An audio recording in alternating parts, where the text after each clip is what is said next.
Copenhague, c'est peut-être ma ville préférée d'Europe. En fait, non. Non, parce qu'il y a Londres quand même. Puis, surtout, il y a Paris, forcément. Non, mais en fait, je peux pas choisir quelle est ma ville préférée d'Europe, ça vaut pas le coup. J'en ai tellement, et je les aime toutes pour des raisons vachement différentes, donc ne faisons pas de compétition entre villes. Mais disons que c'est l'une des rares villes où j'aurais vraiment aimé y vivre. Et d'ailleurs, au passage, je me ferme vraiment pas les portes, parce que qui sait, pourquoi pas, dans quelques années. Bref, on est arrivé à Copenhague après 8 heures de train.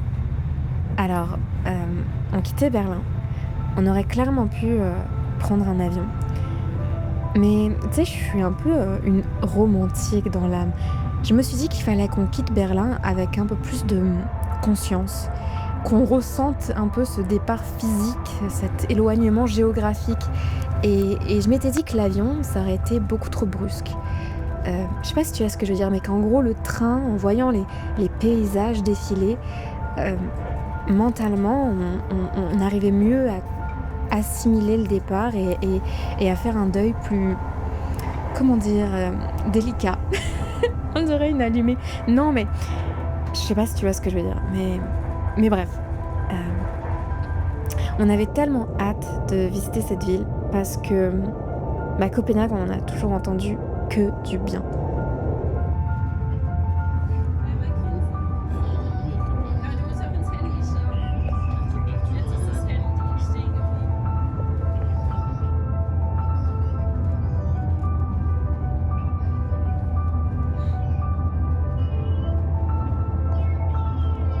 Et je te le dis directement, le résultat était vraiment à la hauteur de nos attentes. C'est une ville qui est absolument géniale. Mais quand même, je tiens à préciser, à condition d'avoir les moyens. C'est vraiment, à mes yeux, la ville ultime, j'appelle ça Boboland en fait. Mais avec tout le respect, c'est vraiment la ville des bobos. Mais c'est ok. Des fois, c'était un peu dérangeant.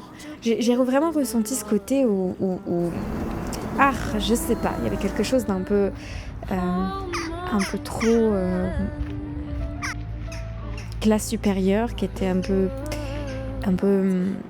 comment dire, pas malaisante, mais je peux pas très bien m'exprimer, mais je sais pas, ça me mettait un peu mal à l'aise des fois, comme quelque chose qui paraît faux. Mais en règle générale, j'ai trop aimé Copenhague. À Copenhague, on a pu goûter des cafés absolument délicieux. On n'oublie pas que c'est le royaume du light roast. Ouais, disons ça. Et je te parle même pas des pâtisseries, hein. Il fait froid.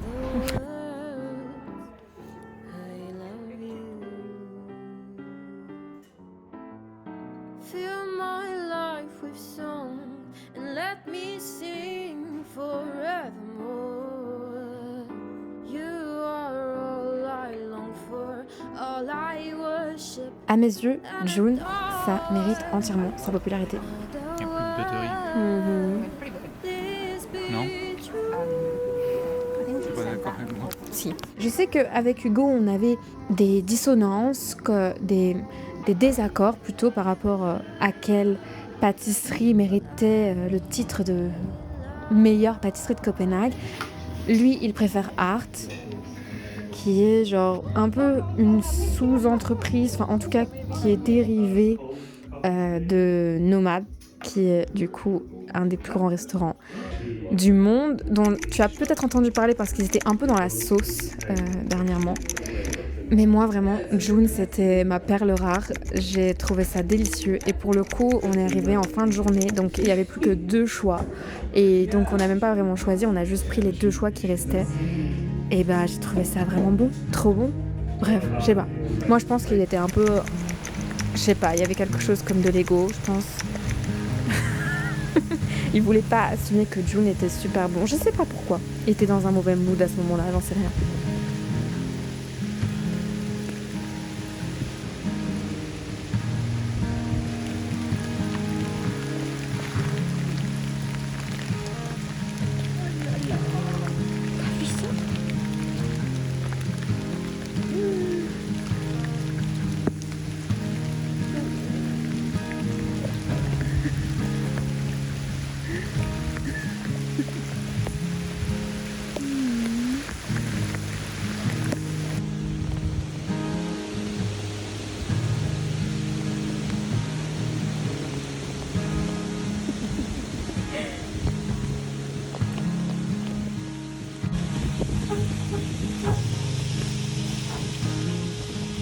Ça la vision filée, hein.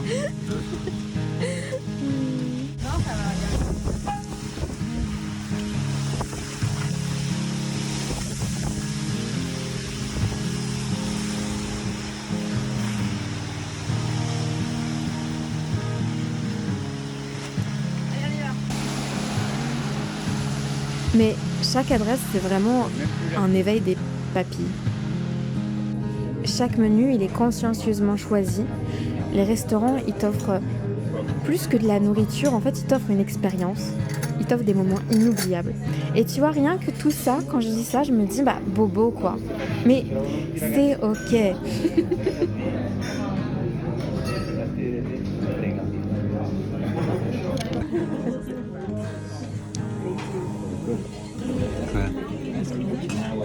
Ça, je crois. Je t'enregistrerai pas comment tu dis ça. Parce que là, du coup, la mascarpone est végane. Elle est végane. Ouais, la mascarpone, elle est végane. Elle est végane. Elle est délicieuse.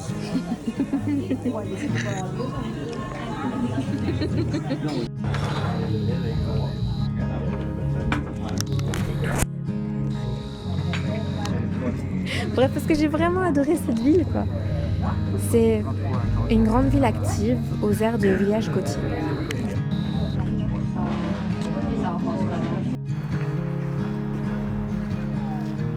Genre, tu vois, les gens, ils vont tous au travail le matin et c'est comme une petite fourmilière.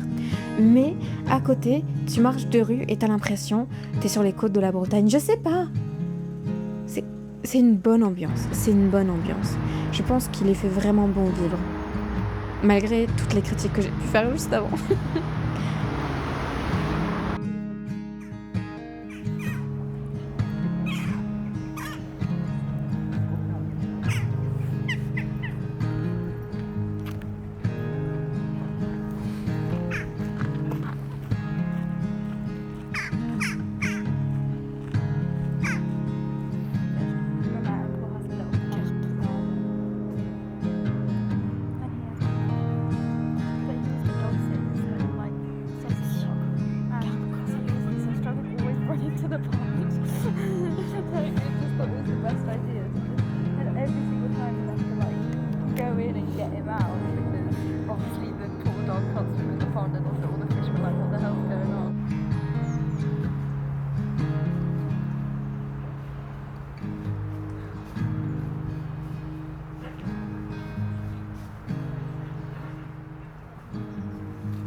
En bref, j'ai adoré et j'ai hâte d'y retourner prochainement.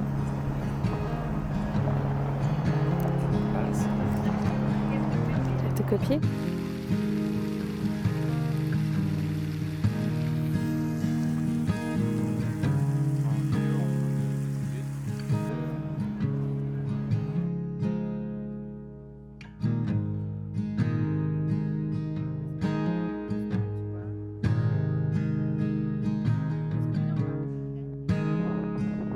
Mais pour le coup, je sais pas tant de choses à te raconter de ça, de Copenhague, parce que à part restaurant, café et la vie de Pacha, on n'a pas fait grand chose en fait. Mais on a kiffé. Mais c'est une ville où juste t'as juste besoin d'être et t'as pas besoin de faire grand chose pour apprécier.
L'heure du départ sonne et on quitte Copenhague pour se rendre à Amsterdam. Mais cette histoire, je te la raconte la semaine prochaine. Merci pour ton soutien. J'espère que la vidéo t'a plu. Je te souhaite une agréable soirée et je te fais de gros bisous. Merci.